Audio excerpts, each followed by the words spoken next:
영끌에서 집 샀다가 지금 피눈물 흘리시는 분들 많습니다. 그런데 이 와중에 서울 전셋값은 또 치솟고 있대요. 대체 이게 무슨 일이죠? 한쪽에선 사상 최대 가계부채, 또 한쪽에선 전세난, 그리고 여기저기서 들려오는 혼란스러운 부동산 뉴스들, 구리, 화성, 용인 풍선 효과로 아파트값 다시 오른다? 정말일까요? 오늘 영상에서는 바로 이 부분 팩트로 냉정하게 체크해 보겠습니다.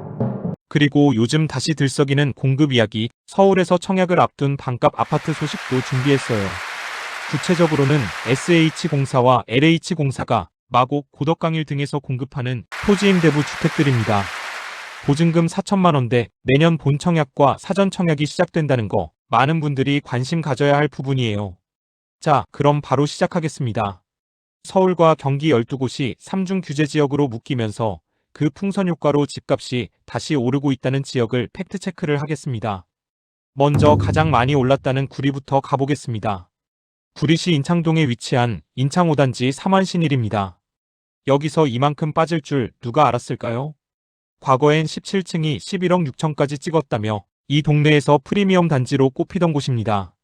하지만 지금은 1015 부동산 대책 이후 가격이 꽤 충격적으로 빠졌습니다. 지난달 10월 19일에 실거래가 8억 1천만 원으로 확인됐습니다. 무려 3억 5천만 원 하락률은 약 30%입니다. 근데 대형 평수니까 많이 빠진 거 아냐? 이 생각 많은 분들이 하시죠. 그렇다면 소형 평수는 어땠을까요? 작은 평수는 더 빠졌습니다. 화면을 참고하시죠. 이 정도 빠졌으면 이제 바닥 아닌가? 혹시라도 다시 오르는 거 아냐? 이런 생각 드셨다면 계속 봐야 합니다. 현재 전세가는 5억 초중반대, 전세가율은 60%대, 전세 매물은 5건 정도 확인됩니다. 이번 하락은 단지의 평수가 대형 위주라서 실거주 수요가 줄어든 영향도 있어 보이는데요. 소형 평수 아파트들은 어떨까요? 두 번째 단지 구리시 인창동 인창 6단지 주공에서 확인하겠습니다. 주공이라 괜찮을 줄 알았죠? 그런데 여기도 예외는 없었습니다. 구리 지역 내 대단지 주공 아파트답게 한때 가성비 실거주 단지로 불리던 곳인데요. 이번 하락장에서 소형 평수임에도 불구하고 낙폭이 꽤 컸습니다. 21평 기준 과거 최고가는 6억 6,900만 원. 그런데 이번 달 11월 거래는 4억 2,500만 원으로 떨어졌습니다. 2억 4천만 원 하락률은 35%입니다. 6억 넘던 주공이 4억대로 내려왔다고요? 여기서 더 빠질 여지가 있을까요? 아니면 이제 바닥일까요? 현재 전세가는 3억 초반대, 전세가율은 60%대, 전세 매물은 2건으로 확인됩니다. 소형 실거주 단지임에도 전세 매물은 여전히 있고 매매가 하락 속도는 전세보다 훨씬 가파르게 이어졌습니다. 이어서 구리 토평동에 위치한 토평마을 이편한 세상을 확인해 보겠습니다. 브랜드 아파트니까 괜찮을 줄 알았다고요? 근데 여기도 예외는 아니었습니다. 678세대 규모의 중견급 단지입니다. 단지 규모도 적당하고 생활 인프라도 갖춰진 곳이라 실거주 수요가 꽤 꾸준했던 곳인데요. 하지만 가격 흐름을 보면 생각보다 낙폭이 큽니다. 과거 한창 좋을 때 34평의 실거래 최고가는 11억 3천만 원까지 찍혔습니다. 그런데 올 10월 20일 8억 9천만 원에 거래된 것이 확인됐습니다. 계산해보면요. 2억 4천만 원 하락률은 21%입니다. 브랜드인데도 2억 넘게 빠졌다고요? 이쯤 되면 구리 전체 시장이 단지 브랜드를 가리지 않고 영향을 받고 있다는 신호겠죠. 현재 전세가는 2억 초중반대, 전세가율은 54%에서 60%, 전세 매물은 2건 확인되고 있습니다. 교문동도 결국 버티지 못했습니다. 구리에서 오래된 실거주 선호 지역으로 꼽히던 덕현 대단지, 한때는 10억에 가까운 거래도 있었던 단지인데요. 지금은 7억대의 거래가 확인되고 있습니다. 구체적으로 보면 과거 최고가는 9억 8천만 원, 그런데 1015 대책 이후인 10월 18일 7억 5천만 원에 거래된 내역이 나왔습니다. 2억 3천만 원 하락률은 23%입니다. 여기는 중소형 위주로 구성된 단지인데도 이 정도 빠졌다고요? 고가 대단지만 위험한 줄 알았다면 지금 흐름을 보면 구리시도 매마찬가지임을 인정해야 할 것 같습니다. 현재 전세가는 4억 중반에서 5억 초반대, 전세가율은 62%에서 65%입니다. 전세 매물은 2건으로 확인됩니다. 전세가가 일정 수준을 유지하고 있는 반면 매매가만 빠르게 하락하면서 매수세는 아직 눈치만 보고 있는 분위기입니다. 이제 구리를 지나 화성으로 이동해서 기사 내용을 파헤쳐 보겠습니다. 화성은 올해 특례시로 승격되었고 인구 유입이 큰 도시입니다. 그런데 동탄역 바로 앞 프리미엄 단지도 결국 못 버텼습니다. 617세대 규모의 동탄역 린스트라우스 SRT GTX A 노선은 강남으로의 접근성을 획기적으로 개선시켜 주목받았던 초역세권 단지죠. 특히 34평형은 신축 프리미엄까지 더해져 한때 14억까지도 거래됐던 곳입니다. 하지만 최근 거래 흐름은 달랐습니다. 과거 최고가는 14억 5천만 원. 그런데 이번 달 11월 34평이 10억 8천만 원에 거래됐습니다. 3억 7천만 원 하락률은 25%입니다. GTX 호재도 있었는데 왜 이렇게 빠졌을까요? 현재 전세가는 4억 중반대에서 5억 초반대로 전세가율은 45%에서 46% 선으로 낮은 수준입니다. 전세 매물은 5건 나와 있습니다. 거래량 자체가 뚝 끊긴 건 아니지만 매수자들은 더 빠질 수 있다는 관망 심리가 여전히 큽니다. 호재와 실거주 수요가 있는 단지마저 조정받고 있다는 것, 지금 시장의 분위기를 보여주는 대표 사례라 할 수 있겠죠. 두 곳 더 살펴보겠습니다. 대단지도 브랜드도 지금 시장에선 예외가 없습니다. 1538세대 동탄이 신도시에서도 규모가 큰 대단지 중 하나죠. 호수 조망, 초중고 인접, 실거주 선호 조건을 두루 갖춘 동탄 더샵 레이크 에듀타운입니다. 이 단지의 32평형은 한때 12억을 넘겼지만 지금은 다른 분위기입니다. 이번 달 1일에 8억 4,700만 원에 거래된 것이 확인되었습니다. 3억 7천만 원 하락률 30%입니다. 교육, 조망, 대단지의 브랜드 아파트, 이 사박자도 못 지켰다? 그렇다면 다른 단지들은 오죽할까요? 전세가는 4억 초반에서 4억 후반대로 전세가율은 51%에서 53%대입니다. 전세 매물은 7건 나와 있습니다. 1015 규제 이후 빠르게 전세 매물이 쌓이고 있다는 분석도 나오고 있습니다. 하락장이 본격화되면 먼저 무너지는 건 브랜드나 입지가 아니고 심리입니다. 이 정도면 패닉바잉의 종착지였다고 봐야 할까요? 계속해서 산척동에서도 입지 괜찮고 가격 탄력도 좋았던 단지 레이크힐 반도유보라 아이비파크로 가보겠습니다. 2018년식 1515세대 대단지입니다. 지금은 분위기가 완전히 꺾였습니다. 34, 36평형 위주 구성에 호수 인접한 조망 메리트까지 있었던 단지인데요.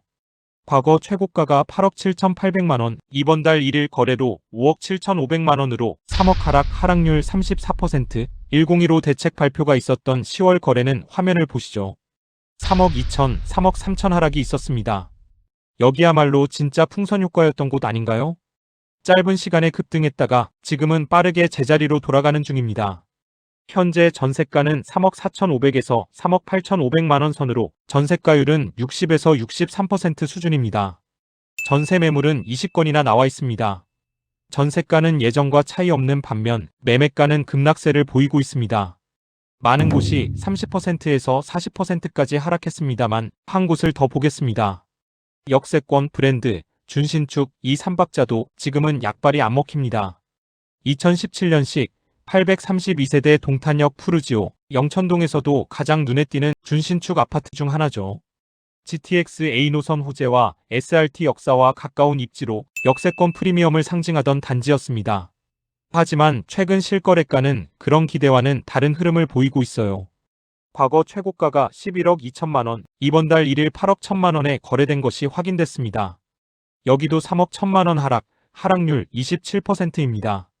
최근 2주 사이에 30건이 넘으며 23%에서 29%까지 하락했습니다. 실거주 투자 수요가 다 붙었던 곳도 이 정도 빠지면 다른 지역은 오죽할까요? 현재 33평 전세가는 4억 초반에서 4억 중반입니다. 전세가율은 50% 수준입니다. 전세 매물은 5건이 나와 있습니다. 역세권인데 왜 안 오르지? 하는 분들 많지만 지금은 입지보다 매수자 심리와 유동성 위축이 더 큰 변수로 작용하고 있습니다. 가격을 지탱해주던 심리적 프리미엄이 지금은 빠르게 무너지는 중입니다.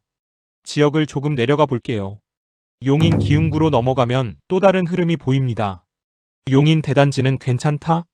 지금 시장에서 그런 공식은 통하지 않습니다. 1576세대 대단지, 블루밍 구성 더 센트럴, 평형 구성도 다양하고 커뮤니티도 잘 갖춰져 있어서 입주 초기부터 실거주 인기가 높았던 곳이죠. 하지만 최근 실거래 데이터를 보면 이 단지도 예외 없이 조정을 받고 있습니다. 32평이 과거 최고가는 10억 2,500만 원, 올 10월 21일 13층 기준 실거래가 6억 9,800만 원, 3억 3천만 원 하락률 32%. 이 단지에서도 30% 가깝게 하락한 가격으로 거래된 건이 아주 많습니다. 이 정도면 전세 끼고 갭 투자로 매입했다면 거의 마이너스 수익이죠. 현재 전세가는 3억 초반에서 4억 초반입니다. 전세가율은 46%에서 48%입니다. 전세 매물은 24건이 나와 있습니다. 10월부터 나와 있지만 해소가 안 되는 상황입니다. 전세가는 상대적으로 버티고 있지만 매매가 하락 속도가 전세보다 훨씬 빠르다 보니 가격 괴리감이 커지고 있는 상황입니다. 특히 이 단지는 23평이나 32평이나 가격에 있어 거의 차이가 없습니다. 이어서 대형 평수 위주의 중대형 단지, 공세동에서도 조용하고 주거 만족도 높다는 평가를 받았던 탑실마을 주피올의 2단지입니다. 그런데 최근 실거래가 흐름은 꽤 가파릅니다. 과거 최고가 7억 4,500만 원, 이번 달 7일 45평이 4억 8천만 원에 거래된 것이 확인됐습니다. 3억 하락률 약 40%, 하락률만 보면 거의 폭락이라는 말이 어울리는 수준입니다. 특히 대형 평수에 대한 수요가 줄어든 시장 분위기에서 중장년층 매수세까지 위축되며 거래 자체가 크게 줄었습니다.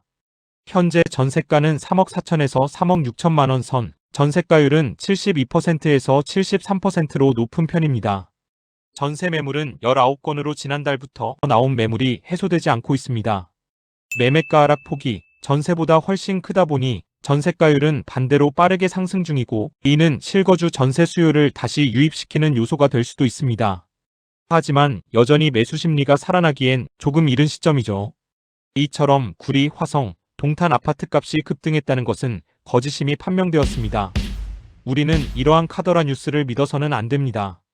이런 뉴스를 믿고 막차 탔다가 큰 돈을 날리면 안 되니깐요. 그런데 이런 분위기 속에서 정부와 서울시는 공급 측면에서 조금 다른 방향의 해법을 내놓고 있습니다. 공급 전략이 두 갈래로 움직이고 있습니다. 한쪽에서는 서울의 핵심 입지 용산 정비창 개발을 두고 정부와 서울시가 충돌하고 있고요. 다른 한쪽에서는 반값 아파트로 불리는 토지임대부 주택 공급이 다음 달부터 청약이 시작됩니다. 먼저 용산 정비창부터 보겠습니다. 최근 기사에 따르면 정부는 용산 정비창 부지에 약 2만 가구 규모의 주거 공급을 제안했습니다. 하지만 서울시의 방향은 다릅니다. 서울시는 상업 업무 중심의 개발을 고려하고 있고 주거 비중을 크게 두는 정부안에 신중한 입장입니다. 즉, 정부는 공급 확대, 서울시는 용도 조정, 이렇게 관점이 완전히 다른 상황입니다. 이와 동시에 서울 시민이 실제로 진입할 수 있는 공급도 준비되고 있습니다. SH공사에 따르면 강서 마곡 10-2 단지는 다음 달 본청약을 진행하고 입주 시기는 내년 7월 예정입니다.